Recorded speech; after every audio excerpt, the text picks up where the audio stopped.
Halo rekan-rekan semuanya, perkenalkan nama saya Soekardi, NIM 246-22006 dari Program Studi Pengajaran Matematika. Hari ini saya akan mempresentasikan paper saya yang berjudul Penggunaan Matriks Persegi sebagai matriks kunci dalam proses enkripsi-dekripsi menurut Sandy Hill. Ini merupakan paper sebagai tugas akhir dalam mata kuliah Eksplorasi dan Aljabar yang diampu oleh Ibu Gantina Ramaputri. Baik, saya akan mulai menjelaskan dimulai dari pendahuluan. Nah, pada abad ke-21 ini ya, kita tahu bahwa eh, keberadaan internet itu membuat informasi dan komunikasi menjadi begitu cepat dan luas. Lanskapnya itu berubah gitu. Jadi jadi perubahan perubahan dari segi komunikasi itu membuat interaksi yang terjadi antara manusia yang satu dengan manusia yang lain itu berubah secara drastis gitu. Apalagi sekarang setelah memasuki abad ke-21 atau memasuki tahun 2000-an gitu. Nah, ini yang perlu kita garis bawahi ya. Nah, kemudian apa? Ini kan berarti kita bisa menyebutkan bahwa terjadi percepatan konektivitas global yang begitu masif gitu ya. Nah, sehingga informasi yang kita peroleh itu bisa didapat ya, bisa didapat gitu ya, atau bisa diperoleh tanpa batasan geografis. Jadi kalau dulu kita tuh harus terbatas pada jarak gitu ya. Segala informasi dan komunikasi, proses komunikasi itu tergantung pada jarak. Sedangkan sekarang udah enggak gitu. Kita mau berkomunikasi dengan orang di luar negara Indonesia misalnya, itu bisa kita lakukan dengan begitu praktis gitu. Nah, kemudian ternyata ya perubahan lanskap komunikasi informasi seperti saat ini ternyata berisiko terhadap masalah keamanan gitu. Apa maksudnya? Karena belakangan ini juga sering terjadi ya. Kita bisa melihat bahwa banyak berita yang menginformasikan terkait adanya kebocoran data ya. Kemudian juga ada akses ilegal gitu terhadap situs web, media sosial ya, hacking, cracking dan sebagainya. Sehingga kita bisa katakan bahwa serangan data ya, serangan cyber seperti ini atau akses ilegal yang tidak diinginkan itu menjadi rentan terjadi gitu karena keberadaan internet juga gitu. Sehingga ini merupakan salah satu dampak negatif dari keberadaan internet yang dimanfaatkan oleh oknum-oknum yang tidak bertanggung jawab gitu. Nah, kemudian ini menjadi sorotan bagi kita untuk menekankan pentingnya keamanan siber ya. Bahwa keamanan siber ini merupakan salah satu hal atau salah satu prinsip yang harus ada ya, yang harus digaungkan supaya masalah-masalah terkait peratasan ya terkait risiko keamanan dan sebagainya ini bisa kita cegah gitu bahkan bisa kita berantas gitu. Nah, inilah pentingnya apa yang kita sebut atau apa yang kita kenal sebagai kriptografi ya. Nah, kriptografi itu apa sih? Kriptografi itu kalau didefinisikan secara singkat ya itu adalah ilmu dan seni ya, jadi bisa dipandang sebagai knowledge maupun art gitu. Yang apa gunanya itu untuk apa gitu ilmu ini, yaitu untuk mengamankan komunikasi dengan mengubah apa yang disebut sebagai teks terang menjadi teks sandi gitu. Nah, teks terang ini merupakan padanan dari plain text, sedangkan teks sandi ini merupakan padanan dari ciphertext gitu ya. Begitu juga sebaliknya. Jadi teks sandi ke teks terang menjadi teks sandi gitu ya. Nah, apa sih teks terang dan teks sandi ya? Teks terang itu adalah teks ya, biasa berupa kata ya, tapi juga bisa terbatas, tapi tidak sebenarnya tidak terbatas pada kata ya. Bisa juga nanti berupa gambar dan sebagainya ya, yang menunjukkan informasi yang sebenarnya gitu, yang bisa kita baca, yang bisa kita manfaatkan untuk memperoleh informasi tertentu gitu. Sedangkan teks sandi itu kebalikannya. Jadi teks sandi ini merupakan semacam kode-kode gitu kan, yang di generate ya atau dibangkitkan ya dengan menggunakan prosedur tertentu gitu dari teks terang padanannya ya seperti itu. Nah, untuk apa sih kita mengubah teks terang menjadi teks sandi? Ya, tujuannya adalah untuk menjaga kerahasiaan gitu. Kenapa sih kita menjadi kodekan nih informasi tertentu yang bahaya nih kalau bahaya atau dirahasiakan kalau misalkan dibaca orang gitu ya. Nah, bertujuan untuk menjaga kerahasiaan, kemudian integritas dan autentikasi informasi. Ya. Nah, kemudian dalam kriptografi kita juga mengenal istilah yang namanya kriptanalisis ya. Nah, kriptanalisis ini adalah ilmu yang berkaitan dengan analisis keamanan sistem kriptografi. Jadi ketika kita memiliki prosedur tertentu atau algoritma tertentu untuk mengubah teks terang menjadi teks sandi atau sebaliknya ya, maka perlu nih kita menganalisis seberapa tinggi sih keamanan yang kita gunakan gitu ya, supaya orang lain tidak mudah nih mengetahui kode yang kita gunakan gitu atau teks sandi yang kita gunakan ini itu bisa dia konversi kembali menjadi teks serang gitu. Nah, itu dipelajari dalam apa yang disebut sebagai cryptanalysis. Nah, kemudian salah satu teknik kriptografi yaitu sebenarnya kriptografi ini kan macam-macam ya, banyak tekniknya gitu. Nah, salah satu teknik yang cukup terkenal itu adalah Sandy Hill namanya, atau Hill cipher ya. Nah, kalau kita kan tahu bahwa sandi yang paling mudah itu atau cipher yang paling mudah itu kan atau yang paling mudah ya ketebak gitu ya. Itu adalah namanya sandi substitusi. Nanti akan dijelaskan di bagian slide-slide berikutnya ya. Nah, salah satu teknik kriptografi yang lain selain sandi substitusi itu adalah namanya sandi Hill ya. Nah, Sandy Hill, kata Hill ini diambil dari nama penemunya ya, yaitu Lester S. Hill pada tahun 1929. Jadi udah kurang lebih ini ya, hampir 1 abad yang lalu gitu. Dan masih dipakai sampai sekarang gitu ya. Nah, apa sih keunikan dari Sandy Hill ini? Nah, Sandy Hill ini menggunakan operasi matriks gitu ya, yang kita pelajari dalam matematika dasar ya di SMA kita udah belajar untuk melakukan enkripsi dan dekripsi pesan gitu. Nah, enkripsi itu artinya proses ya, proses mengubah teks terang menjadi teks sandi. Nah, kalau dekripsi itu kebalikannya, mengubah teks sandi menjadi teks terang gitu. Nah, dalam prosesnya kita nanti juga menggunakan prinsip aritmetika modular jadi sehingga untuk mempelajari Sandy Hill kita selain harus mempelajari operasi matriks ya, kita juga memerlukan pengetahuan ya sekilas lah gitu ya tentang aritmetika modular gitu ya atau tentang sisa hasil bagi gitu, yang dipelajari secara khusus di teori bilangan. Nah, kenapa Sandy Hill ini bisa menjadi salah satu prioritas gitu sebagai salah satu teknik kriptografi gitu. Nah, mengapa tidak sandi substitusi aja gitu ya? Nah, kenapa? Karena penggunaan matriks ya dalam Sandy Hill ini menjadi salah satu faktor ya yang membuat orang lain itu sulit gitu untuk menemukan kuncinya. Bagaimana sih cara dia mengubah ini sandi atau teks terang ini menjadi teks sandi gitu atau kebalikannya itu bagaimana sih? Nah, itu sulit dibongkar gitu. Sehingga ini menjadi salah satu kelebihan yang ada pada Sandy Hill gitu. Nah, jadi paper ini ya itu akan secara fokus membahas tentang penggunaan matriks persegi ya sebagai matriks kunci dalam proses enkripsi dekripsi menurut Sandy Hill ya. Nah, nanti akan dijelaskan nih matriks kunci itu apa sih kalau dalam Sandy Hill itu maksudnya seperti apa ya. Nah, itu akan dijelaskan pada bagian berikutnya. Nah, tadi saya sempat menyinggung terkait sandi substitusi ya. Nah, sandi substitusi ya itu melibatkan apa sih? Melibatkan penggantian setiap huruf pada alfabet dengan huruf lain yang mengikuti pola tertentu gitu. Tetapi sebenarnya tidak terbatas pada huruf ya. Kita bisa perumum atau bisa kita generalisasi sebagai karakter aja deh. Karena misalkan seperti tanda koma, tanda titik gitu ya.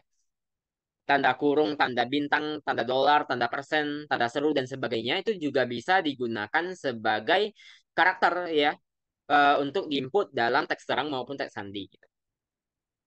Nah, sebagai contoh misalnya ya, ini adalah salah satu teknik eh, kriptografi nih yang mungkin bisa dikatakan paling sederhana gitu ya. Nah, misalkan hujan dienkripsikan menjadi GTIZN ya.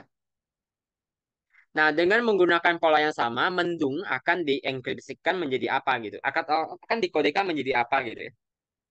Nah, ini kita bisa lihat di sini ya bahwa ketika kita memberikan kode ya hujan itu dikodekan jadi GTIZM, kita perlu melakukan analisis ya yang mungkin melibatkan proses trial and error juga ya, cara coba-coba gitu ya. Misalnya kayak H dihubungkan ke G ada gak polanya ya? U ke T apakah polanya sama gitu kan? J ke I apakah polanya sama gitu ya? Jadi dia hubungannya itu per huruf gitu. Nah, kita lihat di slide berikutnya ya. Ternyata jawabannya adalah ini, L, D, M, C, T, M, F ya. Kenapa bisa seperti itu? Nah, kita perhatikan urutan alfabet ya. Yang kita kenal ya di huruf Latin kan ada 26 ya, dari A sampai Z gitu ya. Nah, jadi kita melihat bahwa hujan itu kan dienkripsikan menjadi GTIZM ya. Nah, ketika kita lihat H dan G, hubungannya adalah ternyata ini berdekatannya. H ke G ini kan dia mundurnya satu huruf ya. Pada saat kita ngecek lagi untuk huruf yang kedua, ke T, ternyata benar nih. Ke T ini ternyata dia mundur satu huruf gitu. Oh, berarti ini semakin meyakinkan kita ya bahwa polanya ini adalah mundur satu huruf. Kita cek lagi, kita memastikan lagi untuk yang huruf tiga gitu. J ke I ya, kita cek lagi benar ya. J ke I ini mundur satu huruf.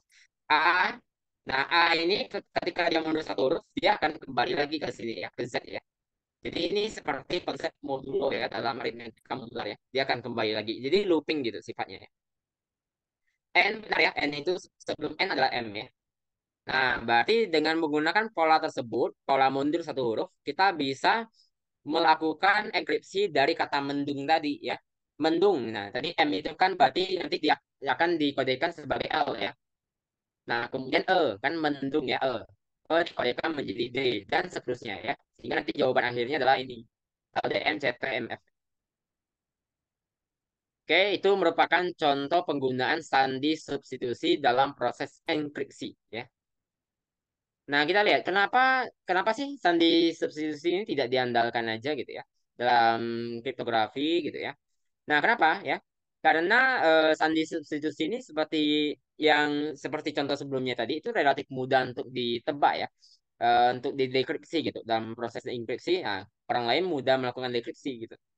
Sehingga ini akan menjadi salah satu faktor yang membuat orang lain itu menjadi wanti-wanti gitu ya untuk mempertimbangkan penggunaan sandi substitusi ini dalam proses enkripsi dekripsi gitu. Karena informasi yang kita rahasiakan gitu ya, itu akan memiliki keamanan yang rendah jadinya. Ya, sistem keamanannya itu tidak dijamin ya. Nah, untuk itu ya, Sandy Hill ini menawarkan bagaimana nih kalau kita kelompokkan sejumlah huruf ya. Jadi kalau sandi substitusi ini kan satu per huruf ya, satu huruf demi satu huruf gitu ya. Nah, kalau Sandy Hill ini beda. Sandy Hill ini menggunakan sistem blok. Jadi satu blok ini isinya beberapa huruf ya, bukan satu tapi lebih dari satu gitu. Boleh dua, boleh tiga dan seterusnya gitu. Nah, pengelompok setiap kelompok ini nanti disebut sebagai blok ya. Nah, blok. Jadi nanti kata-kata yang ingin kita enkripsikan itu akan dibagi menjadi beberapa blok ya. Nah, setiap blok isinya lebih dari satu huruf. Nah, prosesnya akan dijelaskan pada salindia berikutnya ya. Nah, ini Sandy Hill. Tapi sebelum itu kita perlu juga mengenal beberapa terminologi yang penting terkait Sandy Hill ya. Nah, ketika kita melakukan pembagian huruf-huruf yang ingin kita rahasiakan itu menjadi beberapa blok dan sebagainya, itu ada namanya penamaan Sandy Hill ya secara khusus gitu. Tergantung dari banyaknya huruf pada blok-blok yang kita punya ya. Kalau setiap bloknya itu terdiri atas dua huruf ya, berarti ini penyebutannya menjadi Sandy dua Hill ya atau Hill to cipher. Kalau tiga huruf berarti Sandi tiga Hill. Kalau empat huruf berarti Sandi empat Hill dan seterusnya ya. Nah, perlu diingat bahwa setiap blok itu harus memiliki jumlah huruf yang sama gitu ya. Jadi tidak boleh ada yang dua huruf, tidak boleh ada yang tiga huruf ya. Jadi nggak boleh seperti itu, nggak boleh campur-campur ya. Kalau dua huruf ya dua huruf semuanya gitu dan seterusnya ya. Nah, kalau misalkan kita ingin menggeneralisasi, kita bisa mengatakan bahwa kalau misalkan setiap bloknya terdiri atas n huruf, maka penyebutannya menjadi sandi and hill ya atau hill and cipher. Nah, itu secara umum ya atau generalisasinya. Contohnya misalnya seperti ini ya. Nah, sandi tiga hill itu berarti kalau misalnya kita punya frasa nih analisis real misalkan. Kita ingin membaginya ke dalam empat blok masing-masing terdiri atas tiga huruf ya karena analisis real ini kan terdiri atas 12 huruf ya tanpa memperhitungkan spasi ya. Benar ya ini 8 tambah 4 12 ya. Nah, kalau kita ingin menggunakan sandi tiga hill, berarti kita perlu membaginya ini ke dalam empat blok ya.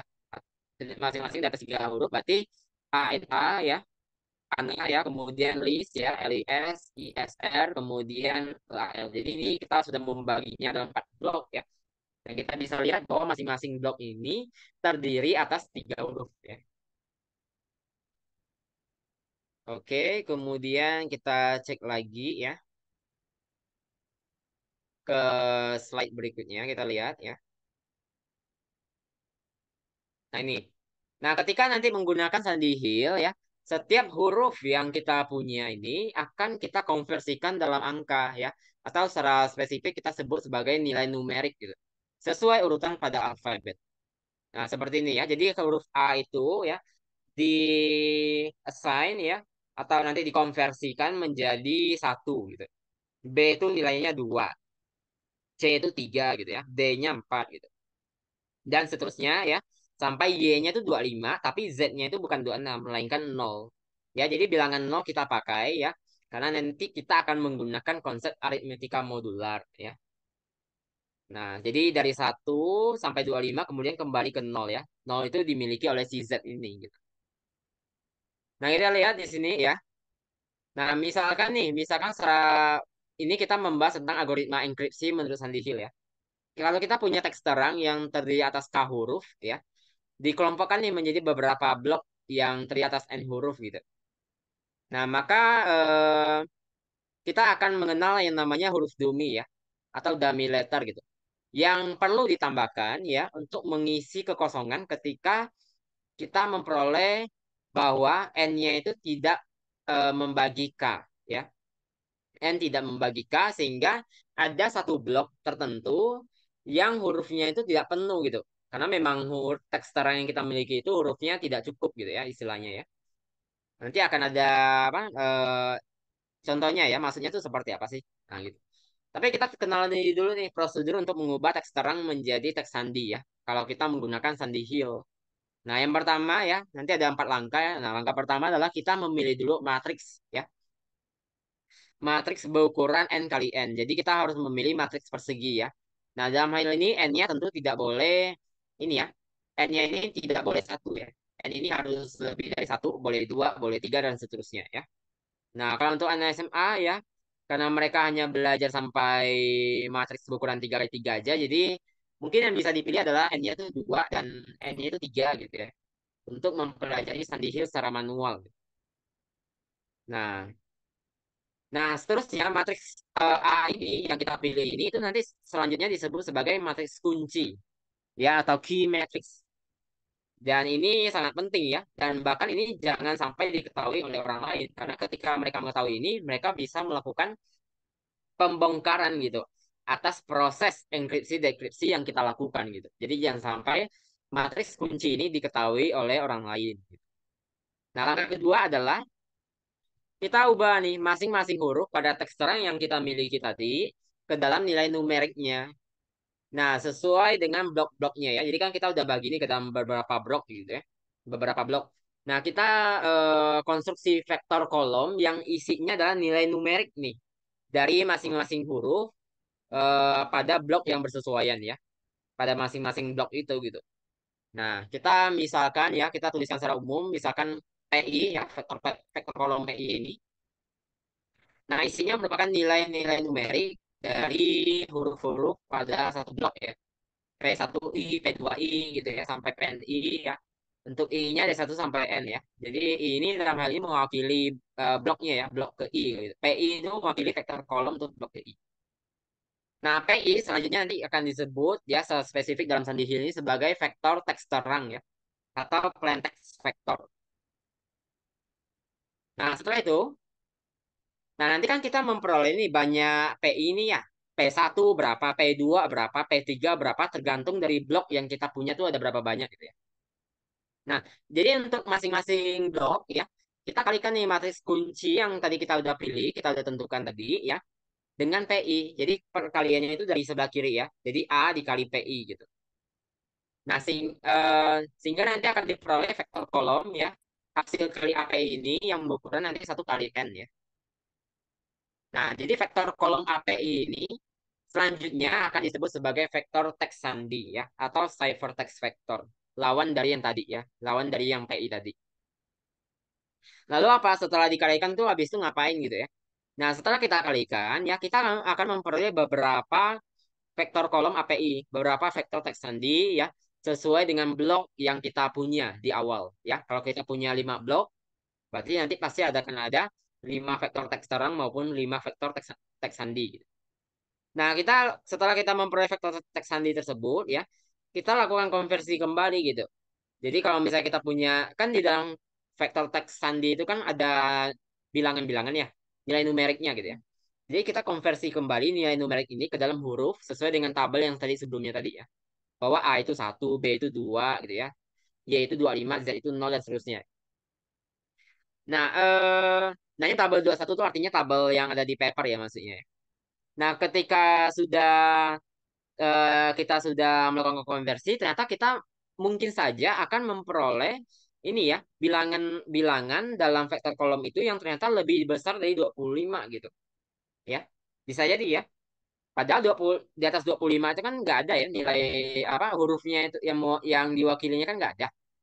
Sehingga gimana nih caranya? Nah, ketika situasi tersebut terjadi, kita perlu melakukan salah satu langkah tambahan ya, yaitu melakukan operasi modulo ya. Kita cari ini sisa hasil baginya ini terhadap 25 itu berapa sih? Contohnya misalnya kayak 30 dibagi 25. Nah, itu kan sisanya 5 ya. Nah, jadi 5 yang kita gunakan. Nah, 5 itu kan kalau di tabel kita bisa lihat bahwa 5 itu kan akan desain kembali menjadi huruf E ya. Dan seterusnya, seperti itu. Oke? Nah, contoh ini, biar lebih paham, kita akan melihat contoh proses enkripsi ya, menggunakan Sandy Hill. Katakanlah kita punya kalimat aku pulang gitu. Nah, kita akan enkripsikan ini menjadi teks sandi dengan menggunakan matriks kunci ini ya, 2112. Ini adalah matriks persegi berukuran 2 kali 2 ya. Nah, kita ini ingin kan karena matriks kuncinya berukuran 2 kali 2 artinya kalimat aku pulang ini akan dibagi menjadi beberapa blok yang masing-masing bloknya ini memuat 2 huruf ya. Jadi sesuai dengan ukuran matriks kuncinya ya. Sehingga nanti akan ini ya, akan terbagi menjadi 5 blok seperti ini ya. Ada A, K, U, P, U, L, A, N, G, G ya. Jadi ada 5 blok 2 huruf masing-masing ya. Nah, jadi kita lihat data aku pulang ini kan terdiri dari 9 huruf ya. 3 tambah 2 9 ya. Sedangkan kalau misalnya kita bagi menjadi dua ya. Ini ya pasti akan ada satu blok yang sendirian hurufnya ya. Yaitu si G ini gitu. Nah, kita perlu menambahkan apa yang disebut sebagai huruf dummy ya. The dummy letter ya. Nah, kita memilih huruf G aja deh. Misalkan huruf G sebagai dummy letternya gitu ya. Sebenarnya tidak harus ini ya. Ini bebas aja nih. Ini mau apa gitu. Boleh A sampai Z terserah ya. Karena nanti tidak akan mempengaruhi hasil akhir gitu ya. Nah, sebagai orang yang menciptakan ini proses enkripsi dekripsi ini ya kita tahu bahwa huruf terakhir ini adalah huruf boneka apa huruf demi aja, nggak nggak memiliki informasi apa berarti gitu ya dalam ini dalam proses ini gitu. Nah, jadi ini sebenarnya bebas ya, jadi tidak harus huruf G ya, boleh huruf lain ya. Tapi untuk mempermudah ya supaya kita bisa ini ya, kita samain aja deh dengan huruf di sampingnya gitu. Nah, sekarang kita sudah ini sudah membaginya ke dalam beberapa blok ya. Nah, berikutnya kita lakukan konversi ya. Kita konversikan ke dalam nilai numerik, jadi A itu 1, K itu 11 ya, U21 dan seterusnya, G itu nanti 7 ya. Sehingga kita memperoleh nilai numerik seperti ini, ada 10 nilai ya. Nah, kemudian kita bentuk menjadi vektor kolom untuk masing-masing blok ya. Jadi 111, jadi 2116 gitu ya. Di masing-masing diubah atau kita konstruksi vektor kolom seperti ini 111, 216 dan seterusnya ini ya. P1 sampai P5 gitu ya. Yang kita sebut sebagai vektor teks terang. Kemudian kita lakukan perkalian ya dengan matriks kunci yang tadi kita tentukan untuk memperoleh vektor teks sandi C1 sampai C5 ya. C1 berarti hanya matriks kuncinya ini dikalikan dengan P1 ya, 111. Nanti kita akan memperoleh 1323 ini. Ya, 2 kali 1 tambah 1 kali 11. Nanti kan dapatnya 2 tambah 11 jadi 13. 1 kali 1 tambah 2 kali 11 ya. Berarti 1 tambah 22, 23 gitu. Nah, dan seterusnya ya. Nah, pada saat kita menghitung C2, benar nih, ternyata kita memperoleh bilangan yang lebih besar dari 25 gitu. Jadi 58 dan 53 ya. Nah, ketika ini terjadi, maka kita perlu melakukan operasi modulo 26 ya. Jadi semuanya ini dibagi menjadi ini ya, dicari ya sisa baginya terhadap 26 ya. Makanya kita tulisnya mod 26. Nah, jadi 58 ketika dibagi 26 itu sisanya 6 ya.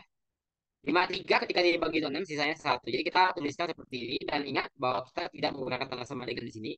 Kita menggunakan tanda ekuivalensi ya. Karena ini ekuivalen nih. kita sebutnya ini equivalent, jadi bukan sama dengan gitu ya. Oke, berikut seterusnya sama ya prosesnya ya. Nah, kalau misalkan bilangannya udah di bawah 20 ini, di bawah 26 ya udah aman ya. Kita tidak perlu melakukan proses pencarian sisa hasil bagi ya. Seperti C1 dan C5 ini gitu. Nah, kita ada peroleh nih bilangan-bilangan di dalam vektor teks nantinya 13, 23, 6, 1, 2, 19 dan seterusnya. Kita lakukan konversi kembali nih ya. Konversi kembali dari angka menjadi huruf ya. Jadi 13M, 23W, 6 itu berarti F, 1 itu berarti A, dan seterusnya. Sehingga ya, kita bisa simpulkan bahwa kalimat aku pulang tadi ya, bisa kita enkripsikan menjadi ini ya, huruf ini. Ya, MBF, AB, ST, CU. Kalau kita mau kasih spasi ya,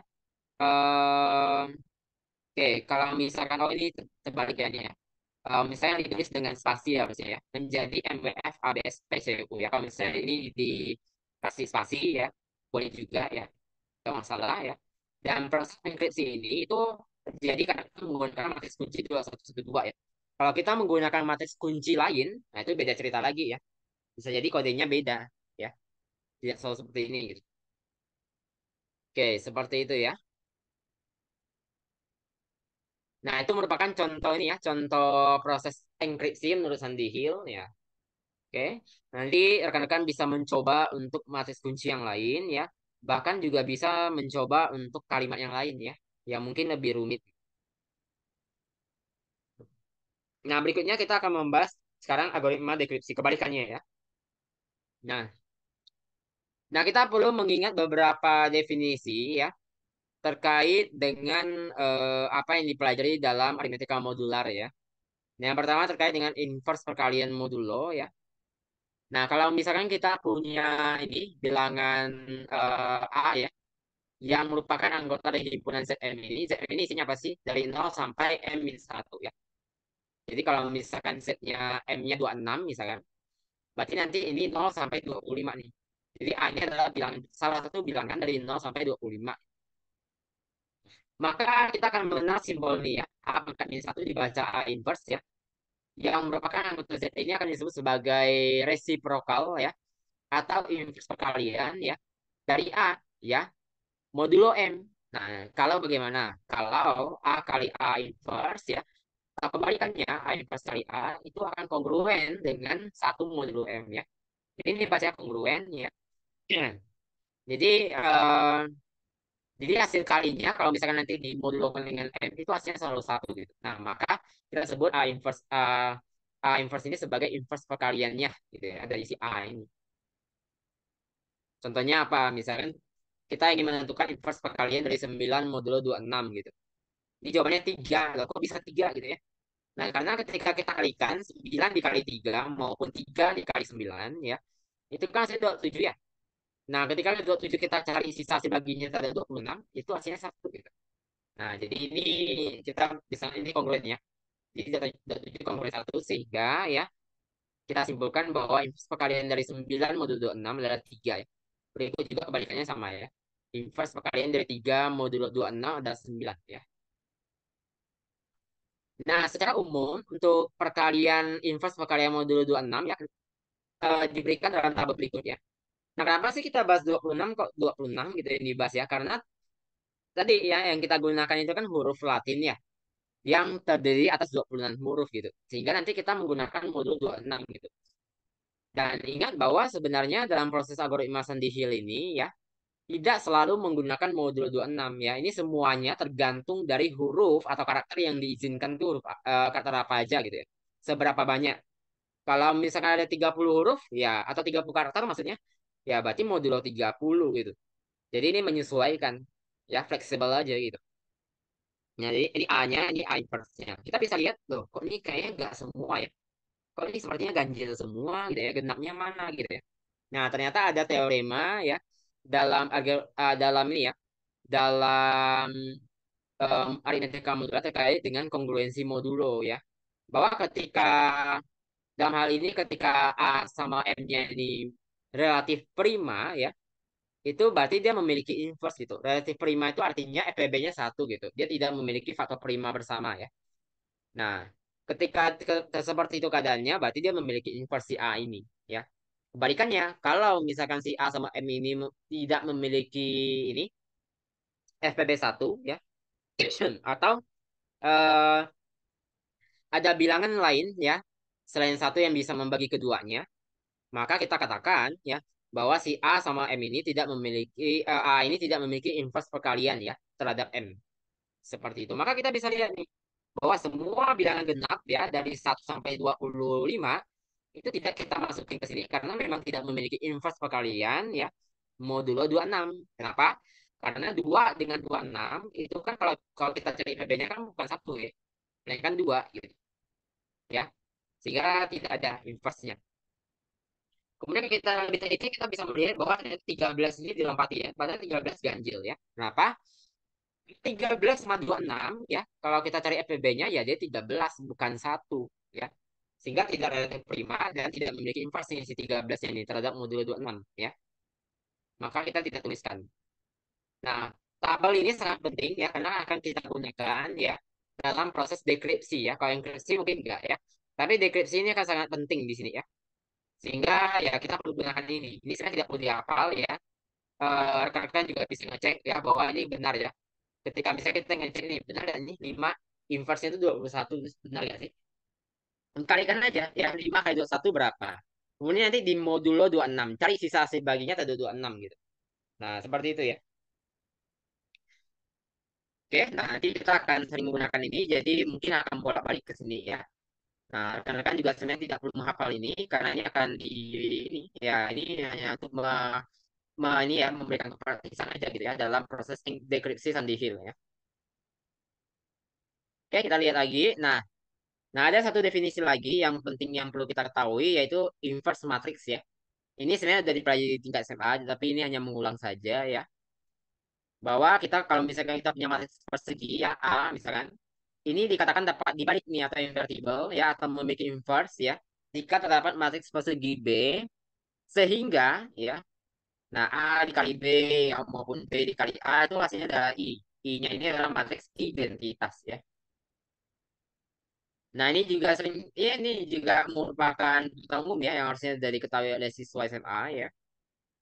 Sehingga saya tidak jelaskan lebih lanjut, ya, di dalam hal ini.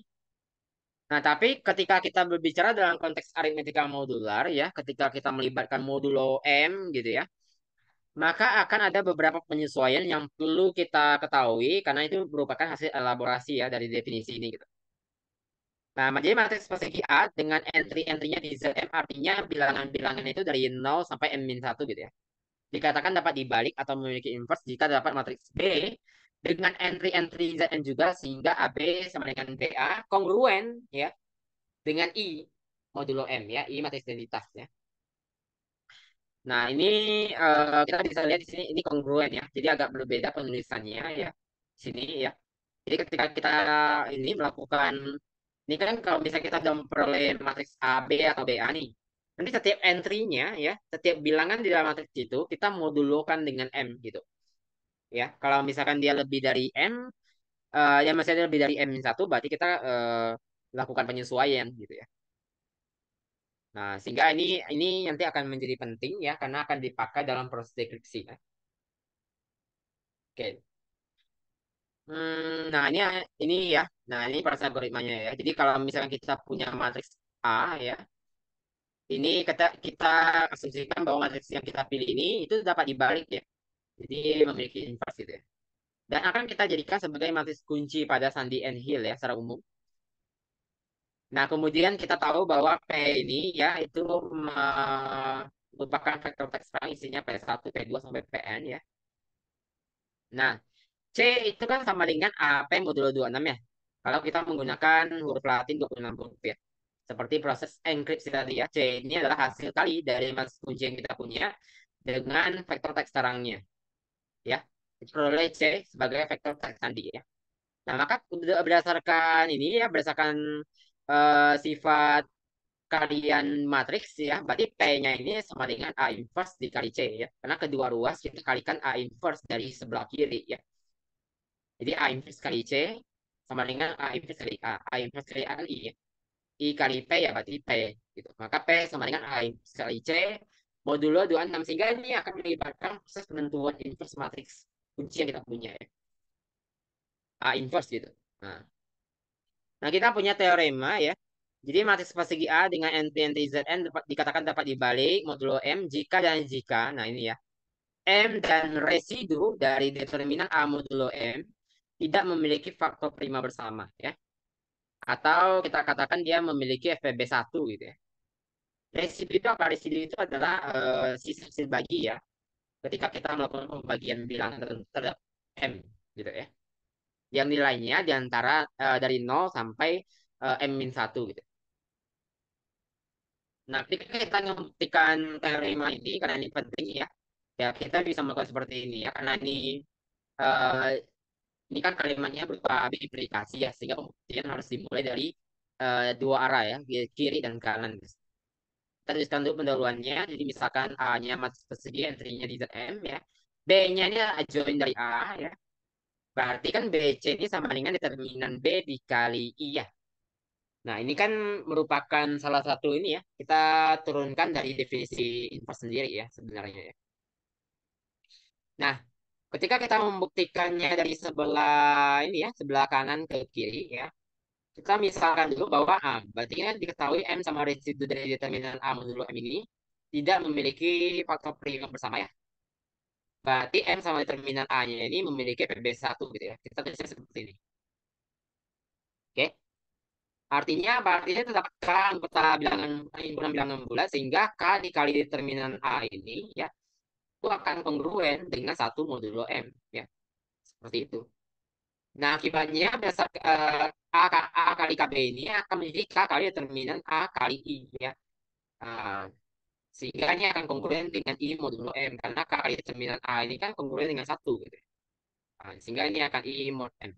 Berarti A-nya ini dapat dibalik ya karena kalau dikalikan ya dia menghasilkan matriks identitas gitu.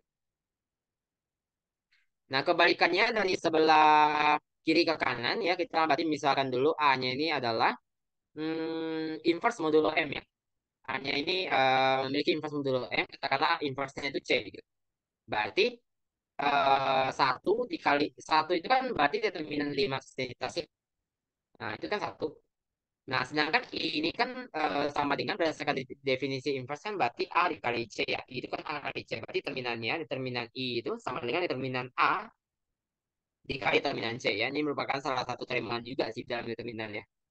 Eh, yang mungkin sudah dielaborasi lebih lanjut di aljabar linear gitu. Nah, berarti determinan A ini sama merupakan unit ya. Modulo M dia mengakibatkan hasilnya itu satu gitu. Kalau kita dikalikan dengan determinan si C-nya ini gitu. Maka kita bisa bilang bahwa M dengan determinan A ini FPB-nya ini pasti satu gitu. Sehingga bisa eh, kita simpulkan bahwa M sama residunya ini itu tidak memiliki faktor prima bersama.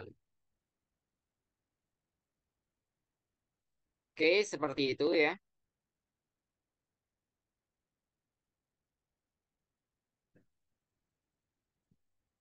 Nah, nah coba kita lihat di sini ya. Ini kalau misalnya kita punya matriks persegi ukuran 2 kali 2 ya, kalau bentuknya ini A-nya A, B, C, D ya, entry-entrynya. Memiliki entry-entry di Z26 ya, M-nya 26 berarti ya.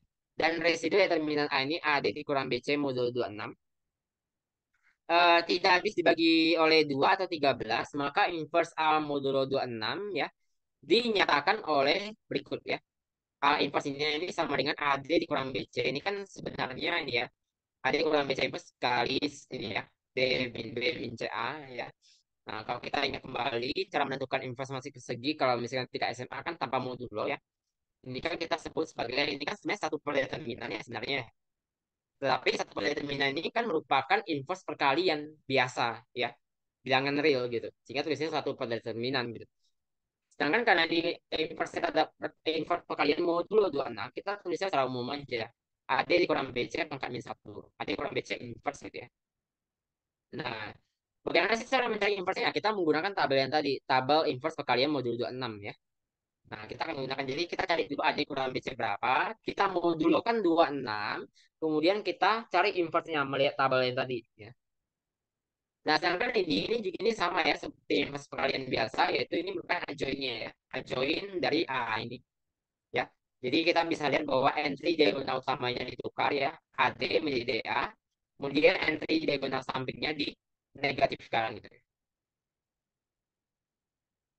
Jadi kalau misalnya kita punya matriks persegi A yang ukurannya secara umum misalnya n kali n ya, inverse-nya ini akan kita bisa tuliskan sebagai berikut ya. A inverse sama dengan determinan A inverse dikali adjoinnya modulo 26. Nah, kita tidak di sini tidak mengelaborasi lebih lanjut terkait bagaimana cara menentukan ini ya. Eh, Kalau adjoin untuk matriks 3 kali 3 mungkin sudah dipelajari tingkat SMA ya. Jadi harusnya sudah bisa. Sedangkan 4 kali 4 dan seterusnya itu mungkin belum dipelajari ya. Jadi kita bisa skip dulu gak apa-apa ya. Nah, karena kita dalam hal ini kan kita ingin memahami nih Sandihi secara manual dulu. Kita proses perhitungannya murni secara manual. Tapi kalau misalnya kita ingin melakukan pembelajaran lebih lanjut dengan menggunakan matriks lebih besar, kita bisa menggunakan bantuan komputer gitu, supaya perhitungannya jadi lebih praktis dan cepat juga gitu ya. Karena berat ya, untuk mencari inverse matriks yang ukurannya lebih besar dari 3 kali 3 tuh udah mulai berat ya. Lama gitu. Dan seringkali ya salah ngitungnya. Rentan salah gitu ya. Oke, contohnya sebagai berikut, kita ingin menentukan inverse dari matriks A ini ya, 2112. Ini merupakan matriks kunci yang tadi kita gunakan dalam proses enkripsi ya. Nah, modulonya 26 ya.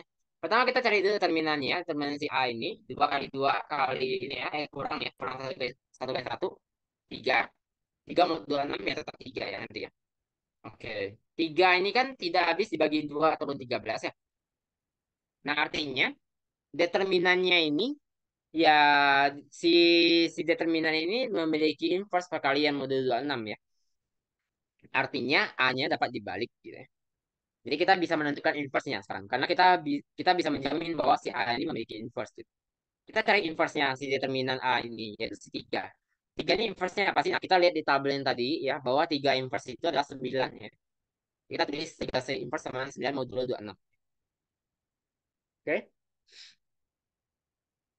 Nah, kemudian kita cek lagi bahwa A inverse berarti 9 ya si inverse dari determinannya ini dikalikan dengan adjoinnya 2 2 ya ini minus 1 di samping negatifkan 2 nya tukar ya tetap 2 ya.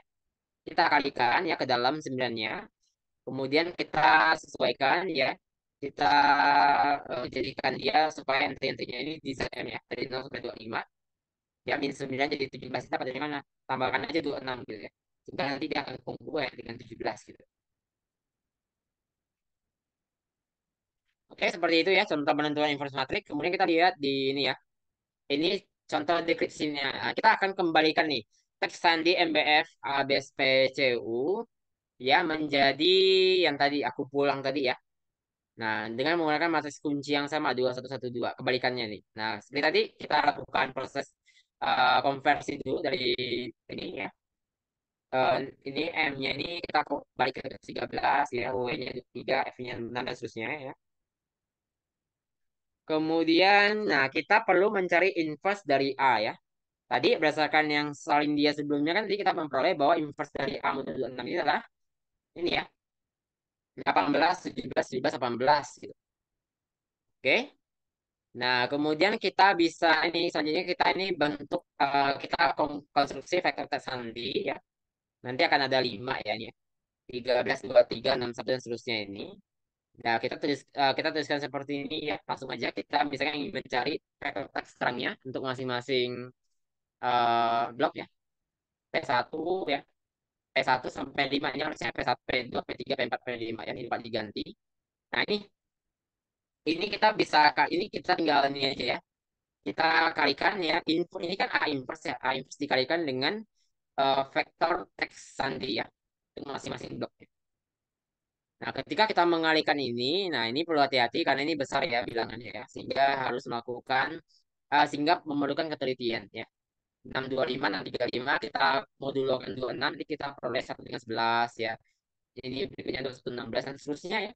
Dan nanti ketika kita akan konversi kembali ya dengan melihat tabel yang tadi, satu dikonversikan menjadi A ya, 11 menjadi K, 21 menjadi U dan seterusnya. Sehingga dia akan kembali lagi menjadi teks terang. Aku pulang ya. Seperti seperti ini ya. Oke. Nah, berikutnya kita akan membahas yang namanya pembongkaran Sandy Hill ya. Nah, breaking the Hill cipher ya. Ini agak sulit ya, bagian ini karena kita memerlukan pengetahuan yang cukup cukup inilah ya elementer ya, tapi agak dalam nih terkait dengan aljabar linear gitu. Dan SMA mungkin tidak mempelajari ini secara komprehensif ya, sehingga mungkin bagian ini bisa ya diterima gitu ya oleh anak SMA tanpa memerlukan pembuktian yang bagaimana gitu. Ya ini namanya toleransi ya sifatnya. Oke. Oke, katakan bisa kita punya vektor teks terang, vektor teks sandi ya, P1 sampai Pn, C1 sampai Cn pada sandi and Hill ya. Nah, vektor teks terang ini dia syaratnya harus bebas linear ya, artinya dia tidak saling berkelipatan satu sama lain ya. Dan bebas linear ini kan konsep ini ya, ada satu konsep di aljabar linear yang sangat penting ya, bahwa ketika kita mengalihkan masing-masing ya eh, vektor ini dengan suatu konstanta tertentu ya, K1, K2 sampai Kn seterusnya ya. Maka satu-satunya penyelesaian dari K1, K2 supaya dia menjadi nol ya, vektor nol itu hanyalah ketika semua ya ya ini ya dia harus memiliki penyelesaian trivial gitu ya. Penyelesaian trivial ya supaya dia hasilnya itu sama dengan vektor nol. Oke, nah ketika kita memiliki vektor teks terang dan sandi teks sandi tersebut, kita bentuk menjadi matriks besar ini ya, yaitu P dan C ya. P-nya ini nanti akan isinya ini P1T ya. T ini transpose ya. Di P1 ini kan vektor kolom. Sehingga kita transposkan nanti dia akan menjadi baris, vektor baris gitu ya. P2T, P... Nah ini ya, PNT ya. Nah C juga sama, demikian sama ya. Nah nanti kita akan melakukan proses yang namanya operasi baris elementer atau BE. Yaitu kita akan mereduksi ya si C ini ya menjadi matriks identitas ya. Kemudian kita terapkan juga OB yang sama ya dengan sekuensial ya sehingga nanti P ini ya akan menjadi A inverse transpose-nya. Nah ini. Nah, OB ini merupakan salah satu materi di aljabar linear juga ya di bagian awal, tetapi mungkin tidak dipelajari oleh siswa SMA ya, kecuali mungkin di bagian pengayaan matematikanya ya. Nah, mungkin itu dipelajari. Jadi memang ini memerlukan apa ya? Pengetahuan yang inilah yang lumayan lah gitu ya dalam aljabar linear ya yang perlu kita ini dulu yang perlu kita sokong dulu kepada siswa gitu sebelum mempelajari tentang pembongkaran Sandy Hill ini ya. Oke, misalnya kita punya teks terang ARMY misalnya. Dienkripsikan menjadi teks sandi SLHK nih ya dengan menggunakan sandi dua Hill. Nah, dalam hal ini apa sih bedanya dengan tadi? Nah, kalau dalam hal ini kita tuh ingin mencari matriks kuncinya loh apa ya. Tadi saya sudah mengelaborasi bahwa matriks kunci itu tidak boleh sampai diketahui oleh orang lain gitu ya. Karena kalau misalnya dia tahu, dia akan bisa membongkar segala macam proses enkripsi dekripsi yang kita lakukan gitu. Makanya namanya kunci ya. Itu tidak boleh sampai diketahui oleh orang lain. Nah, pembongkaran sandi ya tujuannya adalah untuk mencari matriks kunci yang digunakan. Oke? Nah, ini ARMY bisa jadi SLK ini pakai matriks kunci apa sih? Nah, kita akan membongkarnya ya. Pertama, kita lakukan konversi dulu masing-masing huruf pada baik pada teks terang maupun teks sandi ini ya. Menjadi ini ya. Jadi ARMY A-nya 1, N-nya 18 dan seterusnya ya, K-nya 11 ya. Kemudian kita bentuk ya atau kita konstruksi vektor teks terang dan teks sandinya masing-masing ya. P1 118 ini ya berpadanan atau berasosiasi dengan C1 1912 ya. P2 demikian ya, C2 demikian. Nah, berarti dalam proses ini kita tuh akan mereduksi si C ini. C ini isinya apa sih? C ini adalah isinya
Oke, baik saya izin melanjutkan ya karena ada masalah sinyal di sini ya.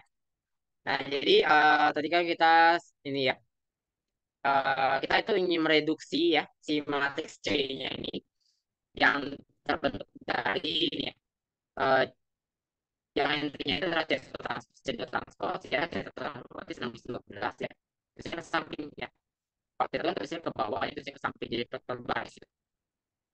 Kemudian C2T-nya 11 ini akan kita convert ini akan kita reduksi menjadi matriks identitas ya. Jadi C101 dengan menggunakan OBE. Nah, kemudian nanti operasi sekuensialnya ini diterapkan pada P-nya juga sekaligus. Ya, T-nya ini adalah isinya ini P1, P2, P1, dan P2, samping P2, untuk memperoleh inverse T. Ya.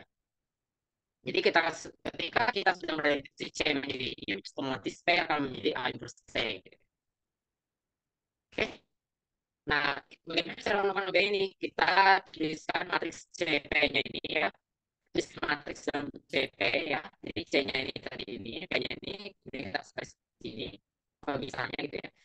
Jadi kita akan mendapatkan OBS C ini jadi I.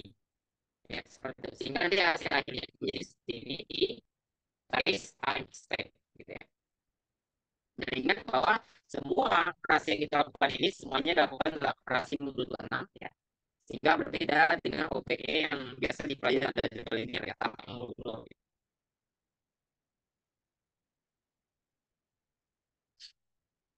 Oke, kemudian kita lanjutkan.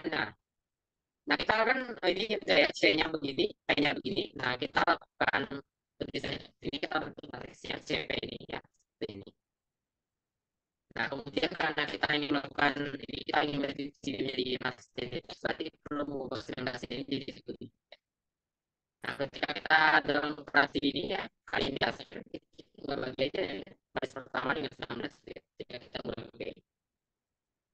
Nah, kan tadi variannya yang betul-betul kenal, ini perlu dari 19.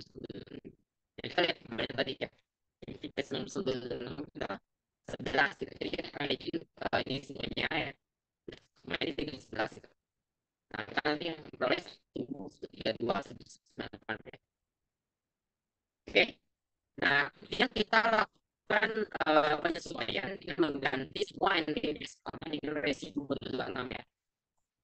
Setiap dua kalau dibagi dua kayak ini itu sebuah sih. Sudah sudah kalau itu oke, kemudian nah kita ingin mengubah laporan ini jadi nol ya. Berarti kita tambahkan min 8 kali baris pertama ini ke baris keduanya ya. Sehingga nanti 8 ini ya, 8 ditambah min 8 kali 1 berarti 0 ya, 11 ya, tambah min 8 kali 2 ini 15 terusnya. Kita lakukan kembali ya, kita lakukan kembali dari 26 pada baris kedua ya. Kemudian kita ini ya, nah ini kan kalikan ini ya, kita ingin jadikan di satu balik. Semua yang kita baris kedua kita kali dengan itu satu ya, yaitu 5 ini. Sehingga ini akan menjadi 105, 15, 5 gitu. Nah, biasanya kita sesuaikan lagi, uh, kita tuliskan lagi dari situ ya. Untuk entry baris kedua 0, 15, 5. Kemudian kita ini menjadikan akhir ini duanya ini ya. Jadi 0 berarti kita menggunakan, kita tambahkan min 2 kali entry baris kedua ke baris pertama. Oke. Sehingga nanti listrik ini ya, 160 ini sudah jadi kemudian 7 ini lah yang kita sebut sebagai AIP ya. dari A transpose. Sehingga kalau kita ingin mencari inverse-nya ya berarti kita transfer balik lagi ini 76,5 kita transfer lagi jadi 75,5. Nah, karena terminal A inverse waktu itu tadi 75 dikurang 15 kali 6 kan hasilnya min 5 ya.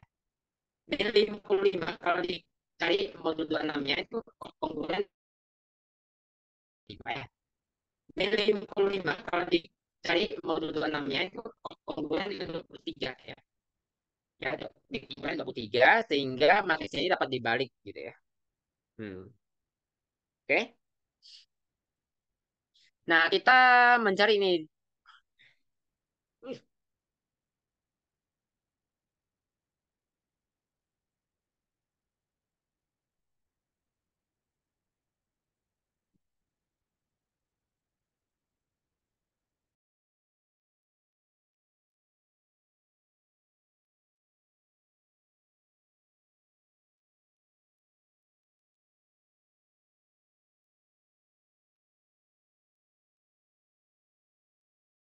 Nah, kemudian setelah ini kan tadi IMC-nya 7,1565 ya. Ketika kita mencari inverse-nya, itu sorry, determinannya itu hasilnya min 55 kemudian dengan 23 modul 26 ya. Nah, ketika 26 ini memiliki inverse seperti modul 26 sehingga itu seperti modul 26 sehingga itu distribusinya itu 17 berdasarkan tabel yang tadi di slide dia sebelumnya tadi ya.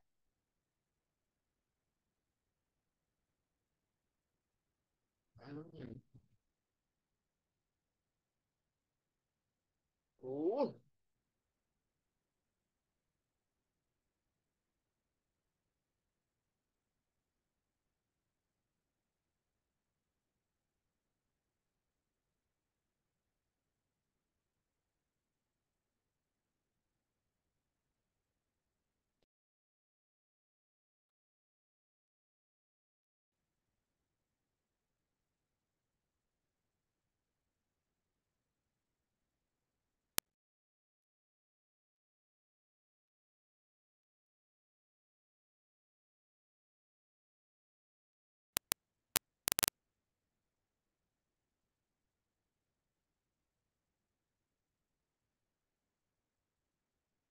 Oke, kemudian saya lanjutkan ya di gangguan SMAP ya. Nah, tadi kan kita sudah memperoleh bahwa determinan A-nya ini kan A itu 23. Sehingga ketika kita mencari inverse-nya kan 23 inverse berarti 17 ya kalau kita lihat tabel. Nah, berarti kita peroleh A-nya ini adalah 17 ya. Nah, jadi ini ngapain nih kita? Ini kita melakukan pencarian ini ya. Kita determinan A inverse di Jawa berarti kita melakukan dari inverse ya. Ini untuk menjadi A nanti ya.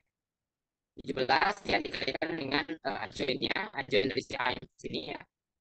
Jadi 7 ini dibalik menjadi ini ya. Jadi 5 jadi 57 diagonal utama, diagonal sampingnya kita akan kongruen dengan 75 2 15 yang betul.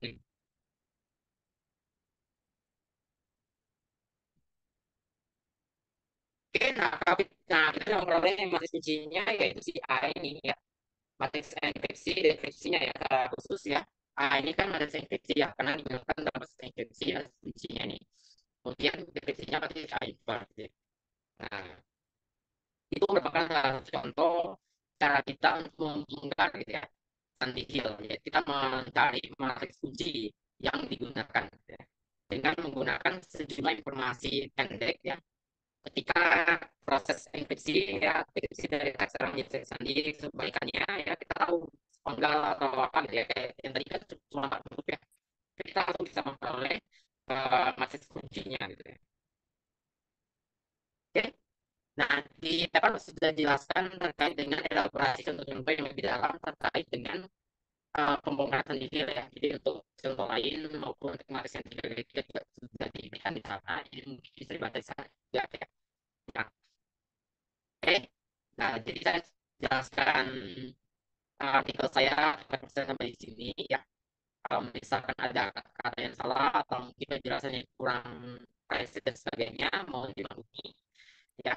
Dan kalau misalnya ada saran bisa disampaikan kepada saya supaya nanti saya bisa melakukan revisi kembali pada paper saya.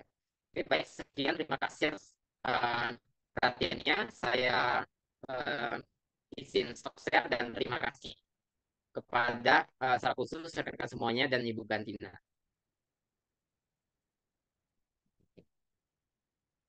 Recording stop.